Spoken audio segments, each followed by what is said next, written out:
Y luego, por ejemplo, otra de las cosas que hacían, con las uñas de los lobos, decían que valía contra el mal güey de las brujas. El mal güey de las brujas, a ver, cuando que tú envidias una cosa, tú envidias, pues coño, mira qué neno más guapo tienes, pero no tienes fillos, entonces, pras, una enfermedad para el neno.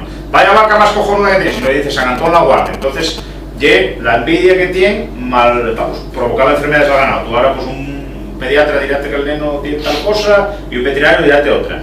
Entonces, en la zona de lo que Boal, y casi Boal, Coaña, Eilao, Grandas de Salime, Los Ojos, decían que llevar una uña de lobo, que también, pues eso, volvemos lo mismo, y un animal fuerte, tal, que llevar una uña de lobo en el bolso, que valía contra el mal güey, no te malengollaban una bruja o alguien que te quisiera mal. O sea, era como un protector, como un amuleto.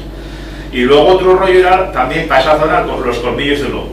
Lo que ahora un veterinario te dice que lleva mastitis, para esta zona llamaban el mal del monte, y es lo que llaman el bregón. Pero estos de por ahí curábanlo haciéndolle cruces, valía lo mismo para las mujeres que para el ganado.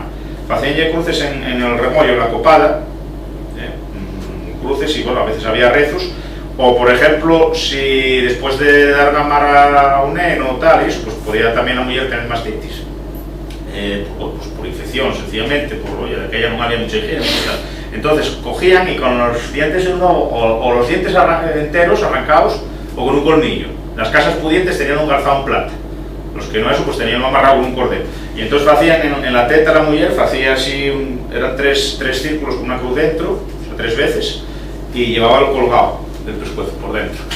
Y decían que eso valía para curar el coso. A ver, en primer momento, que dice, cuando tú ya llevas eso colgando por pescuezo y ya tienes más cuidado y más limpieza, pues claro, acaba remitiendo el mal. Pero bueno, ellos decían que era por eso, por la uña. Entonces los colmillos de lobo tenían ese poder, decir.